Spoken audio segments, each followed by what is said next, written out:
Hey Joe, I just wanted to give you the feedback here on Ben swinging. If you remember this drill here, the sole purpose of this was to address Ben's goal of being able to hit the ball to all fields, essentially hit it where it's pitched. So what we did here in this drill is we had him call out in, out as he was striding. And by the way, I'd like to see if we could come up with this new verbiage that I was thinking of. Instead of calling it the stride, it should be called the read step, because as we're stepping, we're kind of reading the ball, and maybe that will make an impact on kids. That movement is when we should be really reading and focusing on that ball. Anyhow, Ben is just doing some great stuff. I mean, he's we'll let it play here a little bit. Kind of stop it right there. I mean, he's striding straight ahead. He's looking at the ball, and you'll see that just like every hitter, when the ball's outside, you know, he has trouble hitting it to left field, but he's calling it correctly, and he's hitting it up the middle most of the time.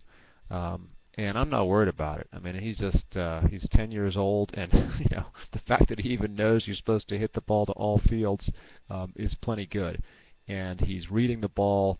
It will come, and I think that you know, some tee work on an outside pitch will help him understand how the body needs to feel when that ball is going to be hit out there. And like a lot of hitters, let's kind of play it through here. First of all, great inside pitch. I mean, he's clearing his hips out. He is, you know, nailing the ball. So that's great, and that's going to get him a long way in the Little League season here. You know, the outside pitch, you'll see. Let's get it.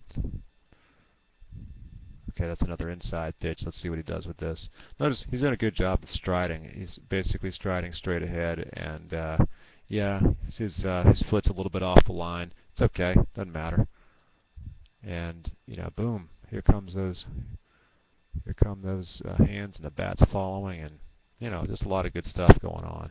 Incidentally, he hit me with that ball. I was standing there by the bleachers, and great follow through. And let's get to an outside one. Okay, so that's an outside one, and he rips it up the middle. You know, let's kind of bring it back, and you'll see exactly where that pitch was. And you know, should he have waited on it a little bit? Well, sure, but what the heck? He hits it solid. And you know, the bag here is supposed to be. Let's kind of draw our vertical line. This bag is supposed to be the plate, and I tried to show him that, you know, is in Little League you want to stand relatively close to the plate. You may differ on that, but I just see so many kids who have zero chance of hitting what the umpire is going to call a strike, and that's this pitch. You know, you can see that ball is a few inches outside, but he can still reach it. So, I don't know. I'm not worried about that at all. I think it's great, actually. All right, let's move on to the next pitch here, which I think is another outside one. Yeah, okay, so, all right, you know, we could pick it apart and say, his butt is, you know, going out like it should have, like he wanted it to be an inside pitch, and he got fooled. Well, okay, you know, welcome to the club. That ball's out there, and one of the things that Ben talked about, but I thought he hasn't quite convinced himself of yet, is that he doesn't really have to stretch his arms way out to get an outside pitch. If you notice that ball right there, and it's hard to see because, you know, it's excuse me, the bat's hard to see because it's moving, and this is not the high definition camera. But Ben's actually jamming himself on this pitch, strangely enough, because the ball is even further outside than the other one he hit. But his, if you look where his bat image is, it's out here. That's the end of his bat. So maybe this is useful for Ben to see and convince himself that he doesn't really have to be extending his arms, you know, the way they are here. Like you're way stretched out, and there's this big lean in order to get outside. It's just not needed. And you know, if everything was a little more erect and normal, the fat of the bat would be on the ball.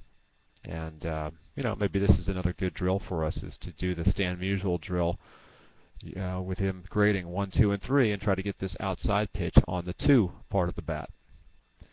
All right, let's erase all this stuff and just play it through here. Again, really nice stuff going on. Cool Bryce Harper moves. Inside, boom. Outside, okay, again, fooled again. It's all right. He's calling it correctly. He called every one of those correctly. Let's look at that one again, actually. Let's see where the bat was on that. Let's get it moving forward here. And let's see if he gets jammed again. Yeah, I mean, look at that again. It's cool to see slow-mo here. Here's the end of the bat. Here's probably the sweet spot.